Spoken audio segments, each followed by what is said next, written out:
a lot of what he feels has been put in his head by her. Um, I used to think she was a very pretty young lady when she was in Suits. Do you remember that program? Yeah. I think it's on Netflix, and my children used to love it, and I used to watch it with them. And I thought, what a gorgeous looking lady! But her mind is as extremely as twisted as she is beautiful. Number 6 of the biggest Union Jackasses of 2024 as chosen by the viewers of Outspoken. Here's the big reveal. Oh, it's not the guy there. I can assure you of that, Ben Habib. It's This is Meghan. Citizen Meghan Markle. Of course, her Mhm. husband, Prince Harry, was number 10 on the list. And I think that's right, actually. I think she is a bigger jackass than her husband. Do you agree? Well, I can't help but feel she's the prime mover behind him. You know, that a lot of what he feels has been put in his head by her. I used to think she was a very pretty young lady when she was in Suits. Do you remember that program? Yeah. I think it's on Netflix, and my children used to love it, and I used to watch it with them. And I thought, what a gorgeous looking lady! But her mind is extremely as twisted as she is beautiful, and it's a sad thing, really, that someone again so privileged, beautiful, rich, young, young family. The world is her oyster. She can literally do whatever she wants. She choose to not live an optimistic, aspirational life, but live a life in the gutter, complaining about all the ills that have befallen her. She may come from very humble beginnings. She may come from beginnings where, she wasn't treated well. I think there were family issues in her childhood, but who hasn't come from some kind of dysfunction in Yeah, their and I mean, lives? to be honest, I know a lot about the Markle family, actually. I've got to know them better, and I think that's a narrative Right. that's completely untrue. I mean, her father was an Emmy award-winning sound engineer on big Hollywood shows like Married with Children, remember that one, and General Hospital. And actually, she lived a completely privileged life. So this whole look, let's just be It's a honest false about it, Ben. narrative. Let's just be honest about it. She played the race card when she entered the royal family. She thought that was the way to gain sympathy, and maybe it did for some time. But I believe that was very intellectually dishonest, given that, firstly, this was a woman who effectively grew up as a white woman. That's her words, by the way, because on her CV and everything, she would use the word Caucasian. And there's her sister, who Yeah. I know very well, very good friends with her, Samantha Markle, and she's told me a lot about the upbringing. So Meghan effectively lived as a Caucasian woman. Then she entered the royal family, needed to create a victim complex, and so decided to accuse the reign of our late Queen Elizabeth II as racist. And that's, to me, what I think is But how do you? unforgivable. I'd love to understand, because I'm sure you know more about the family than I do. Why would someone in that position, who's married into the royal family, I mean, it's an extraordinary elevation for any commoner. Why would she get into that position and then wish to denigrate the institution? What was in it for her, other than opprobrium from the public? What? Why did she do it? Genuinely, because she was a diva in a traditional sense of the word. So if you think about Princess Diana, right, she entered the royal family at 19 years old, a virgin. She didn't know what she was going into. Meghan had been, as you say, a star of Suits. Now, I didn't actually know who she was. I hadn't watched Suits before she was with Harry, but yes, it was a relatively popular show. She was on the Hollywood D-list, but, Ben, she would be flown first class wherever she wanted, free dinners out, free gifts. She was used to living a Hollywood lifestyle in the lap of luxury where she was waited on by people. Now, actually, when she entered the royal family, she freaked out because it is a life of service. If you, Sophie, the Duchess of Yeah. Edinburgh, or Princess Anne, you go to that community centre in Nottingham at 10 in the morning with not many people there, and it's weirdly not particularly luxurious. I mean, we actually saw her moan about the size of the cottage that they were given within Kensington Palace. Now, again, how extraordinary, because that's prime real estate. A cottage It's in just Kensington extraordinary. is worth millions and millions of pounds.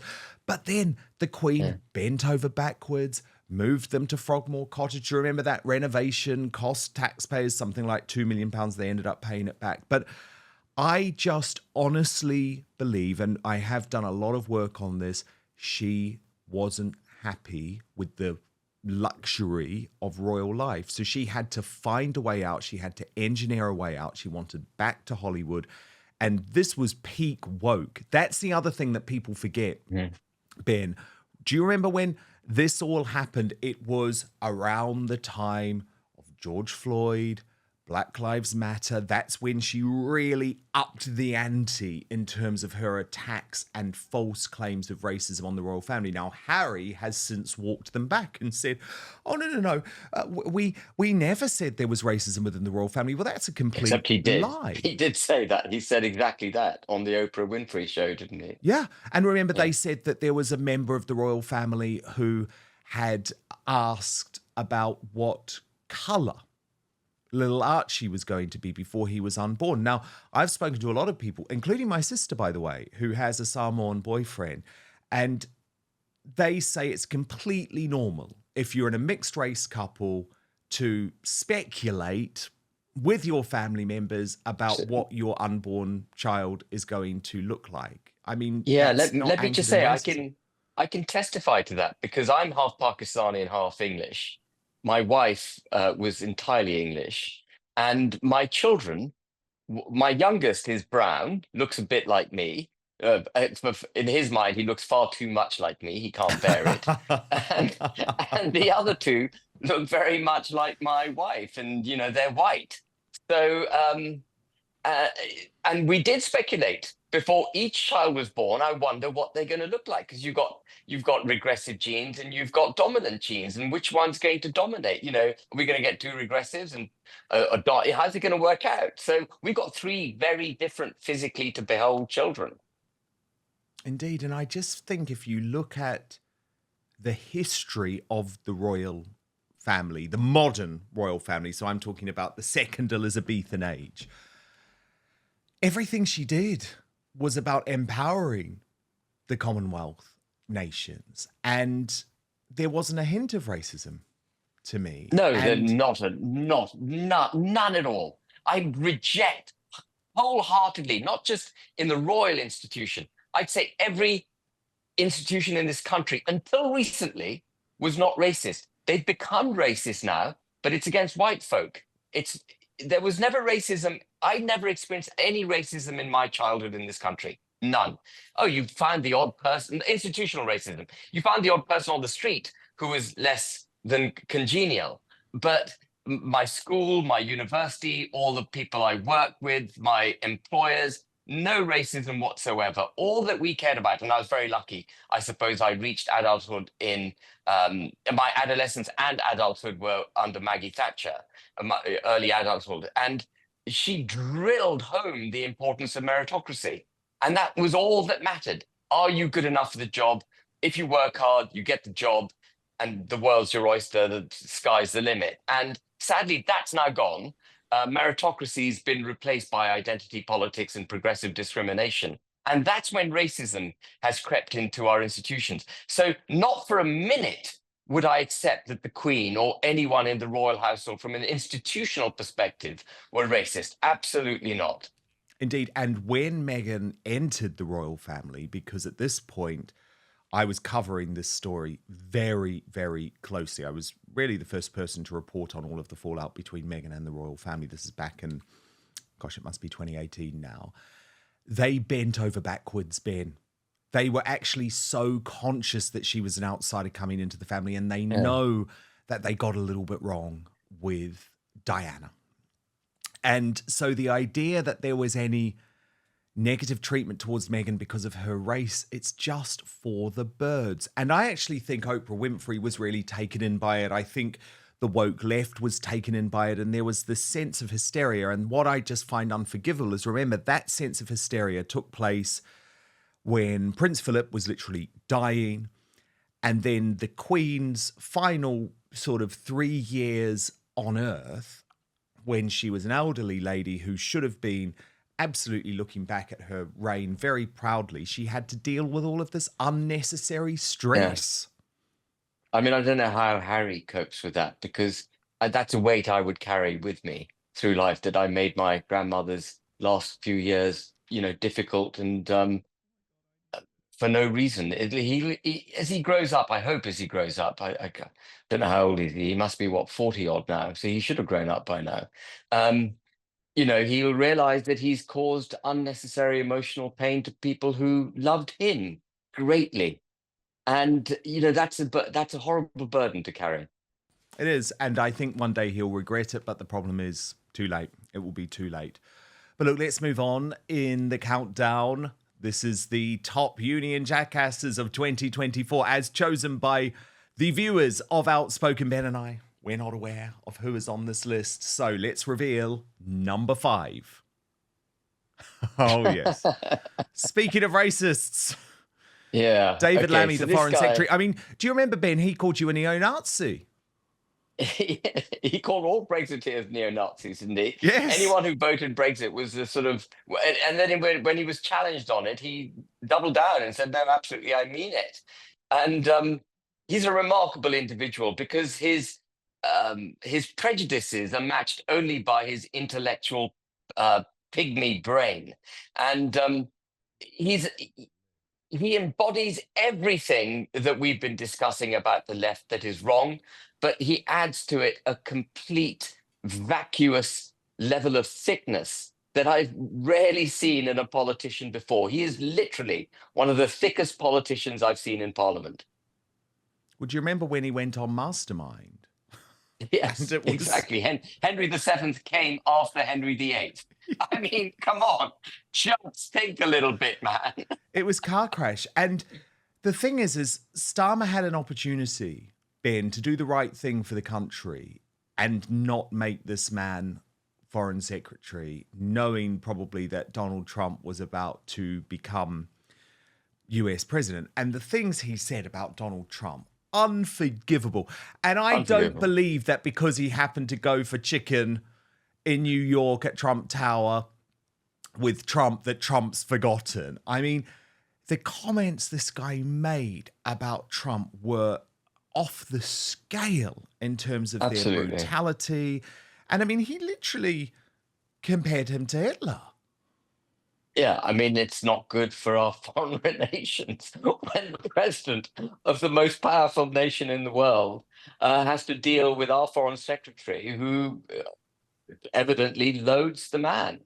And I mean, I have to say that I loathe David Lammy. I absolutely loathe him. Awful man. Well, the thing is, I'm not surprised because you were a Brexit Party MEP. Of course, this was one of the big campaigns of your life, and Britain has the biggest democratic vote in its history. And a guy like this literally set out to subvert that vote, to undermine Yeah, democracy. He was absolutely leading the charge alongside Starmer, by the way, absolutely. for a second referendum. Do you remember they described it as a people's vote? I'm sorry, this is probably giving you PTSD going back there, Ben, but I just don't think we can forget that. And what a Yeah. cheek this guy has to try and question American democracy and say that Donald Trump is going to undermine international democracy when you are the one who wanted to ignore the will of the British people.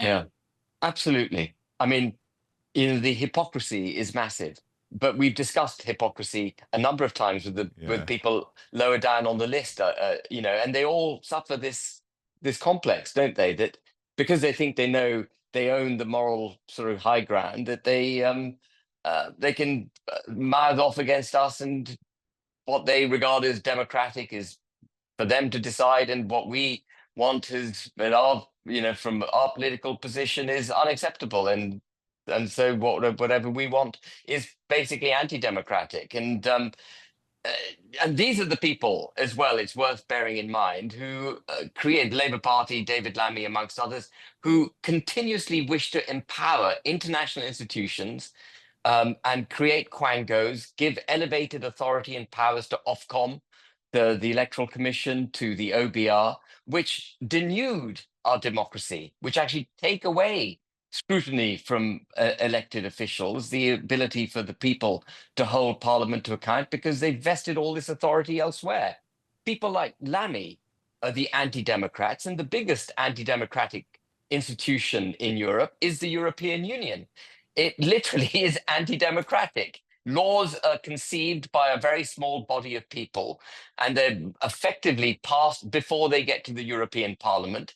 The European Parliament is a fig leaf of a democracy. It just rubber stamps what comes through from the Commission that's already been ordained as, that will be accepted. Anyone who thinks otherwise is smoking something very strong.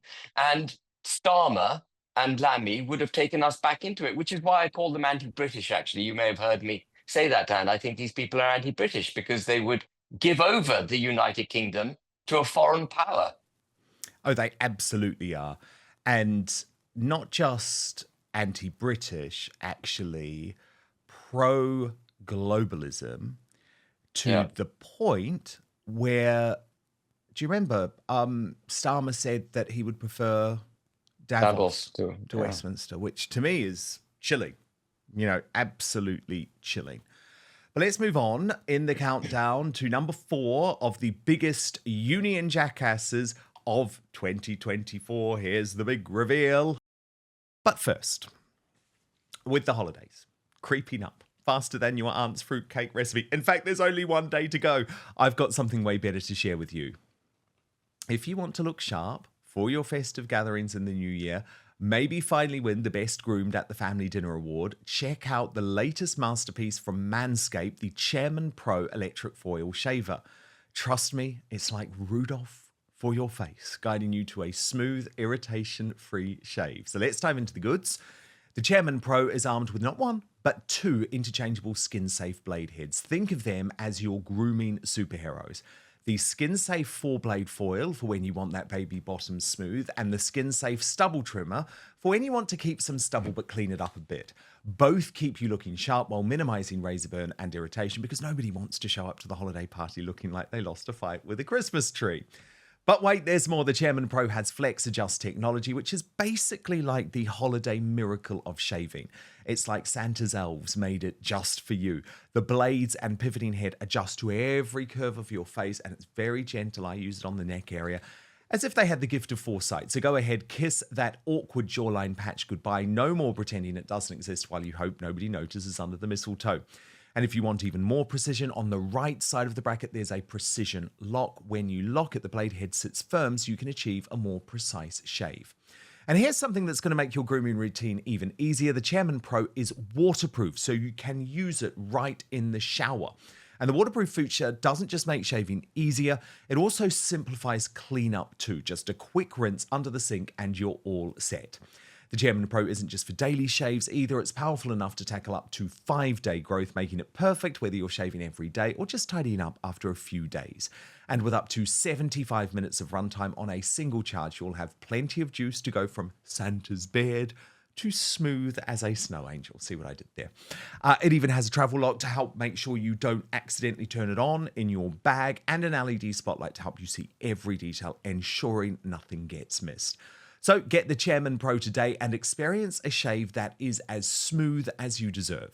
It has everything you need to keep your face looking and feeling its best, all in one box. So head on over to manscaped.com. Join the over 11 million men worldwide. I'm one of them who trust Manscaped by using the code OUTSPOKEN for free shipping and 20% off. That's www.manscaped.com. Use the coupon code Outspoken at checkout. You'll get 20% off and free shipping. But now, back to the show. Oh, that's appropriate, isn't it? At number four. Channel 4. And you know what? For me, Ben, I mean, look, Channel 4's dying. It's actually a complete finished organization. It has no relevance. The Conservatives should have sold it, which they promised to do multiple times and then backed out. God knows why. And it should have just no one gone wants to the to buy private it, sector. I imagine. Yeah, but no one wants to buy it. Well, that's true, because it would be worthless, actually, and certainly no one would pay for this crooked and corrupt news organization. But I think this year, for me, its worst moments were its election coverage, because they claim to be impartial. They claim Well, And look at I the mean, lineup. look at that lineup. Look at that. At the lineup. Where's the Conservative? What, Rory Stewart?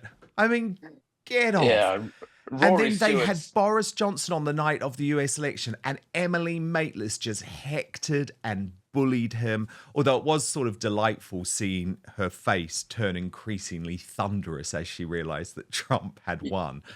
But I just think, look, the fact we have a hard left broadcaster owned by the state is just so wrong. I wouldn't care, by the way, Ben, if they were a private broadcaster.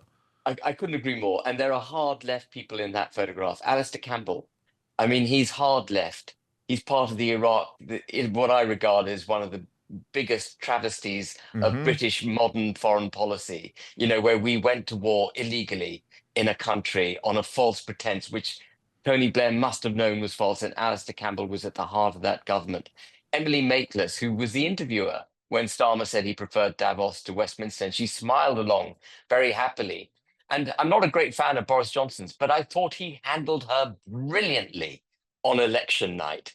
He was his affable, upbeat, the Boris we all love from his mayoralty, the kind of guy we'd like to have in a pub. And he had a completely foxed. She couldn't cope with his sense of humor, with his warmth, and which he does so well.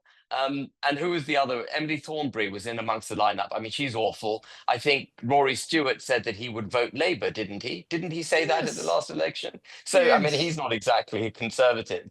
And then remember he bet £100,000 that Kamala Harris was going to win the American I'd forgotten, and he lost. Brilliant. So no, I mean, look, they are in an echo chamber, as I say.